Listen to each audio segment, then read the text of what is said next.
There's no doubt that Splatoon is a unique idea. It takes the idea of a shooter and introduces the concept of diving into ink that you splatter around an arena. Whichever team has the most ink at the end of a match wins. Simple in concept, but as the game demonstrates, there's a ton that you can do with it. And that was before the reveal of a single-player campaign. So it's time to break out the old analysis machine for something it's never done before. This is the first time we've analyzed a completely new IP. And let me tell you, there are a ton of secrets and hidden details to be found. The new trailer begins by showing off another look at the multiplayer, and since we never analyzed the E3 reveal trailer, we're going to add in those details as well. So first up are the teams themselves. There appear to be several colors to choose from: green, purple, orange, dark blue, pink, and light blue. That's 6 different colors for a game that seems to focus on 4-on-4 combat. But why are there so many different colors?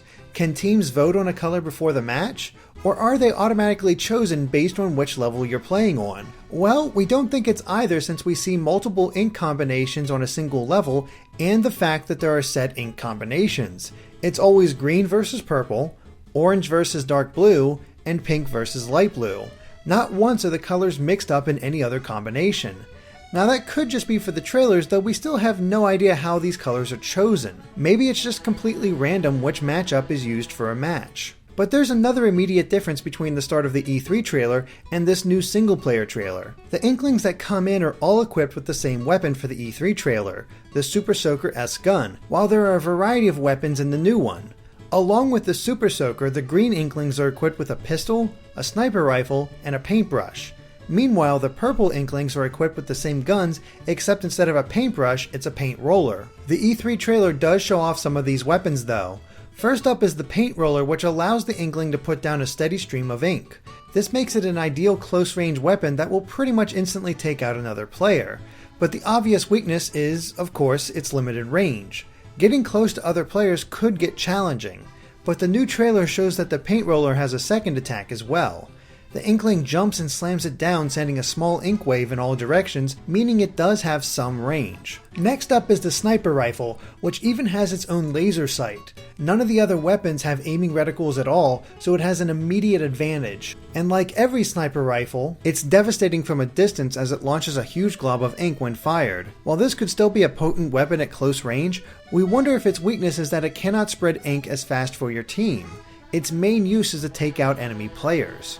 Unfortunately, we never get a look at the paintbrush and pistol in action in either trailer. Since the Super Soaker seems to work like an all-around assault rifle, we think the pistol might be better at a longer range, but maybe not as good for spreading ink around. It's difficult to say exactly.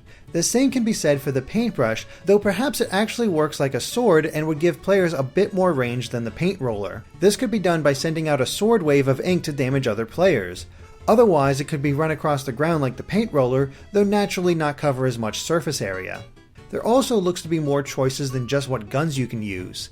The Inklings seem to have full customization options, as they can be seen in different clothes, headwear, shoes, and eyewear. Your Inkling will have a good chance of being completely unique to you, since many of them are wearing very different outfits. Some pieces of those outfits are the same as others though, which provides further evidence of the customization. But there might be one other thing that can be customized for your Inkling. At one point in the trailer, we see one activate a shield in order to take on 4 players at once, while in another, an Inkling tosses a water balloon-shaped ink grenade. And in the E3 trailer, we can see them use a rocket launcher and a triangular mine. And thanks to our playtime with the E3 demo, we have a good idea of how 3 of these items will work. For the rocket launcher, as you played a match, a meter would fill over time. Once it was full, you could push in on the right analog stick to activate it and give yourself a temporary power boost. We also encountered the triangular mines, which seem to explode based on enemy proximity. This is a stark contrast to the ink grenades we see in the trailer that explode on impact, so we think it's possible that before the match you can choose your secondary weapon, between the proximity mine, the ink grenade, and maybe the newly revealed shield. The likely caveat to using these bonus weapons is that each uses a large amount of ink, meaning that you'll have to be tactical in their use. Another interesting detail about the Inklings themselves is their death animations. In both trailers, when they're killed, their clothes burst from their body and a squid-shaped spirit can be seen floating away, much like Pikmin. But what's really cool is that it isn't just a stock set of clothes that drop away, but what the Inkling was actually wearing. For example, this one was wearing a pair of glasses, and they're still there in the middle of the explosion. It's a small detail that helps give the game even more personality. Finally, we get a look at all of the maps that can be found in the multiplayer portions. From the E3 trailer, we have the one that we were able to play on in the demo, the city. Then there's a construction yard, an oil platform complete with a bridge in the background, and a beach resort with a skate park. It's an interesting mix that shows several of the layouts. Then there's the recent trailer which shows several new ones, including a fort in the middle of a lake near the woods. You can even spot power lines in the background and totem poles shaped like squids. The other new map looks to be in the middle of a mall with a wide open central area. Each map has a unique look and obstacles with layouts rarely following a symmetrical design for both sides, but we wonder if certain maps will have hazards, namely the ones without walls on the side. In these cases, water forms the barriers, so the question becomes whether the Inklings can accidentally fall into the water, and we're pretty sure if that happens, they'll be killed. After all, water looks to be a hazard for the Inklings in the single-player portion as well. While not much is known about the single-player for the story campaign of Splatoon, a basic synopsis was revealed on the Japanese website. The protagonist, your Inkling, puts on something called the Hero Suit and travels underground to confront the Octopus Army Corps, who are planning to invade the Inkling's world. The Inkling must enter the Octopus Army's facility in order to put a stop to them. It seems to be extremely basic, but the trailer hints that there might be more to it. The only other characters that pop up besides your Inkling in the Octopus Army are an old Inkling and a cat.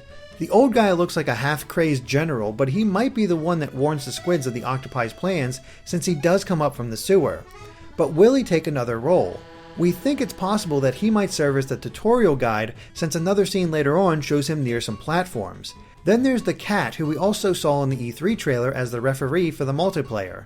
We don't see him do much of anything in this scene as it's pretty much just a cutout, though with all of the customization options and the fact that his fur is shaped like a suit, we suspect he might serve as a shopkeeper. Perhaps he's the one that you talk to in order to buy new accessories and maybe even weapons. What has us really scratching our heads though is the rest of these sequences. They seem to randomly show events and propaganda related to the Inklings and the octopi. In one, we can see an Adam and Eve type of octopus, complete with censoring leaves, then a newspaper clipping of an octopus giving a speech, followed by a sighting of the Loch Ness octopus, and a map of all the underground domes that the Octopus Army have built.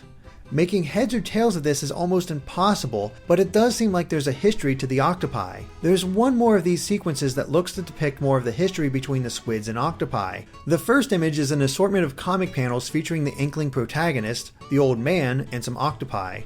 All of the dialogue is written in a unique language, but some of the panels look like they show how the story progresses, at least based on the synopsis. What's really interesting though is that there's dialogue at all. Could characters actually talk in single player? Or will it be a gibberish language like in Banjo-Kazooie? The next two images show off artwork done by the Inklings based off all the tags and stickers in the multiplayer maps. But it's the second image that's really cool. It depicts a blue blooper from Super Mario Bros., while the borders are the Octoroks from The Legend of Zelda. And what do you know? They're squids and octopi respectively. Maybe we'll see more of these two classic enemies, at least in artwork throughout the game. Moving on, the next series of comic panels is even stranger. These seem to be from the perspective of the Octopus Army. From left to right, starting at the top, we can see the cat, a squid version of the tripods from War of the Worlds, another look at their underground cities, a traditional octopus, an octopus giving a speech, a human skull, an Inkling with a captured octopus, and that tied-up octopus smiling. What does it all mean? We haven't the faintest clue, but the best that we can come up with is that it's propaganda for the Octopus Army. And that theme continues with this next image that actually shows the anatomy of an Inkling.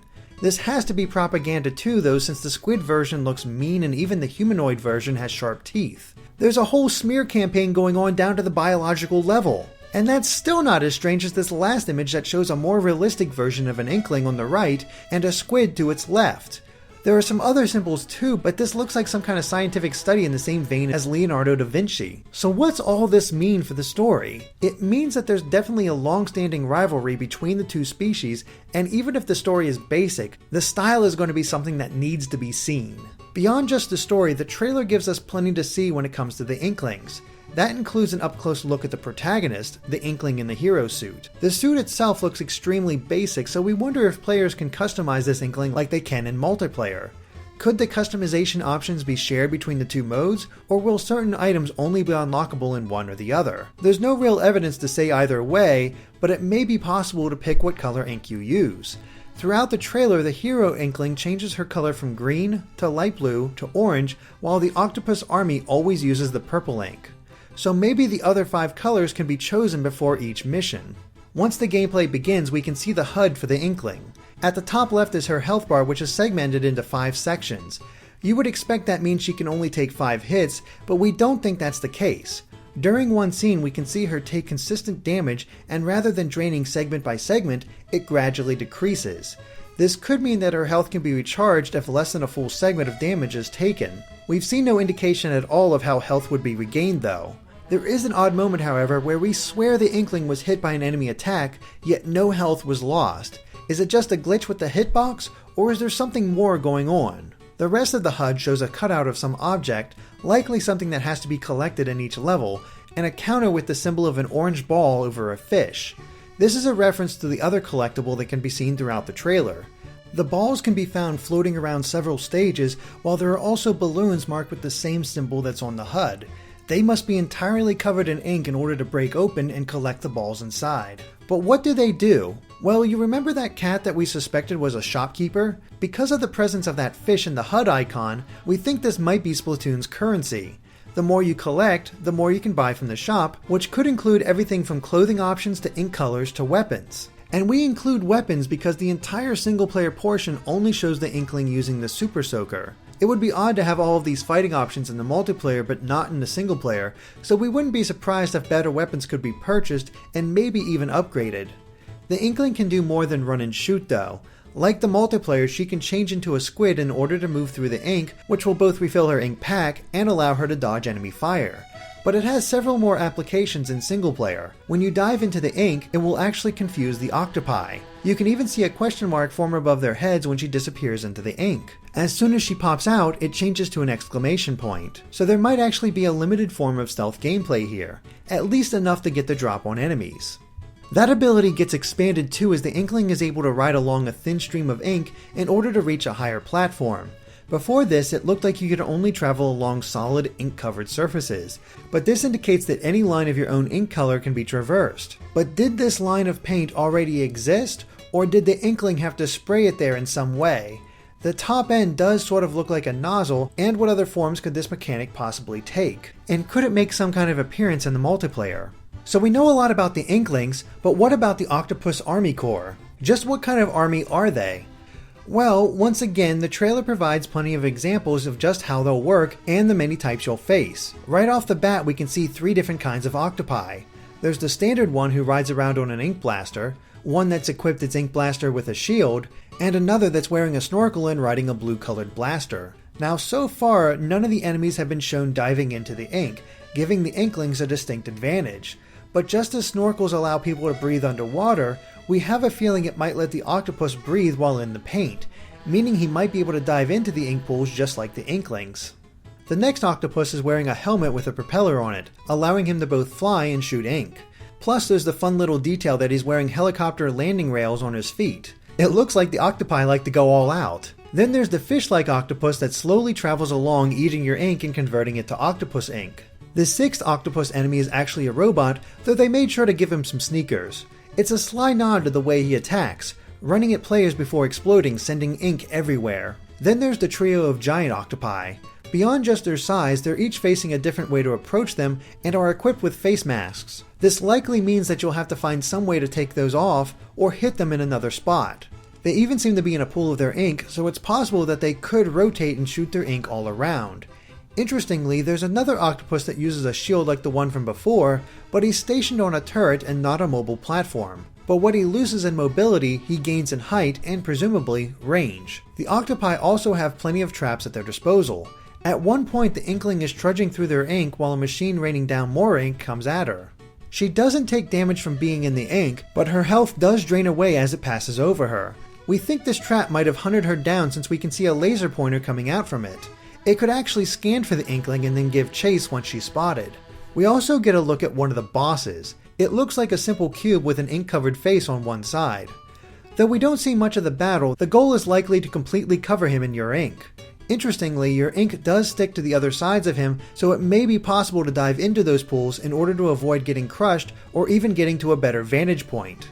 But the most intriguing member of the Octopus Army is the Octopus Girl. She looks extremely similar to the Inklings in that she has arms, legs, and her tentacles make up her hair. She's even equipped with a similar gun. So what is her role? Is she just another enemy? Or perhaps a rival octopus that can match your skills in every way? It would certainly create more of a challenge for the single-player campaign. And if she does have every ability that the Inklings do, could this type of octopi make an appearance in the multiplayer? Okay, that's all of the characters, but we still haven't even mentioned how the levels will play out in Splatoon's single player. Thanks to the story, we do know that every level will take place in various underground domes that the octopi are using to prepare for their invasion of the surface. They long for the surface so much that they project images of it onto the panels of the dome, and all of them seem to be somewhat related to what kind of platforms are set up inside. They can range from industrial areas, an airship at sunset, a destroyed city block complete with traffic lights floating around as debris, panels that display the stars, a city block that resembles the multiplayer arena, a railway system with some tracks just ending in the abyss, and even a mountainous forest high above the projected cloud line. There looks to be a lot of variety, and that's without getting into the actual layout of the levels. It won't just be running and gunning, but some unique platforming as well that uses the abilities of the Inklings. You have to cover platforms in ink in some places in order to make a longer jump as a squid, as well as inking the walls so you can travel vertically. These are only a few of the basic examples, but there looks to be stage-specific stage hazards as well. One has the Inkling riding on a platform that only moves when a fan is sprayed with ink. Simple enough, except that the flying octopi are attacking at the same time with very little room for you to move. The same fan returns in a later section to help a platform rise vertically. There are no enemies, but there are secrets to find, such as this grate that you could pass by. By spraying ink through the gate and along the wall, you could make your way to the other side, potentially finding a secret. Then there's the turret that you can man to shoot streams of ink at incoming enemies. What's strange is that while the Inkling is shooting down octopi, the one on the right is carrying a special block. We see what this block can do later. As you shoot it with paint, it expands into a platform. So why are we trying to stop the octopi with this turret? Or is the challenge to fill that block with ink at the right time? There's more than just turrets for the Inkling to use against the Octopus Army. Another scene shows a series of traps. If one is shot with ink, it will immediately create a fountain of ink enveloping any nearby enemies. Of course, it's reasonable to think that the octopi will be able to do the same thing to you. Then there are the launchers. Once you reach one, pushing ZL will send you to the next in line. It's not clear whether the launcher you land on can send you back, but it does give level traversal a slight Super Mario Galaxy vibe. And Splatoon may be aiming for other vibes as well. The strangest bit of gameplay showed the Inkling fighting the octopi but in 2D. Nothing about this small snippet of gameplay seems to emulate the other features of Splatoon at all. It only shows the Inkling fighting.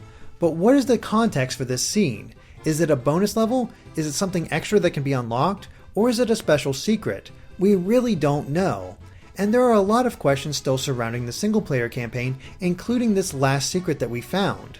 In many of the levels shown off, there's a third creature beyond the Inkling and the octopi. It can always be seen in what appears to be a light bulb, and with its yellow body and curly arms, it certainly fits the description. But what is its purpose? Does one of these light bulb creatures appear in each level and serve as the goal? Or is it the thing that must be collected to fill the cutout at the top right of the HUD? There's no clear answer in the footage, as it's mainly seen in the background with only one instance of the Inkling trying to free it. Of course, we don't actually see what happens when it's freed, though we think these light bulb creatures will probably be the goal of each level.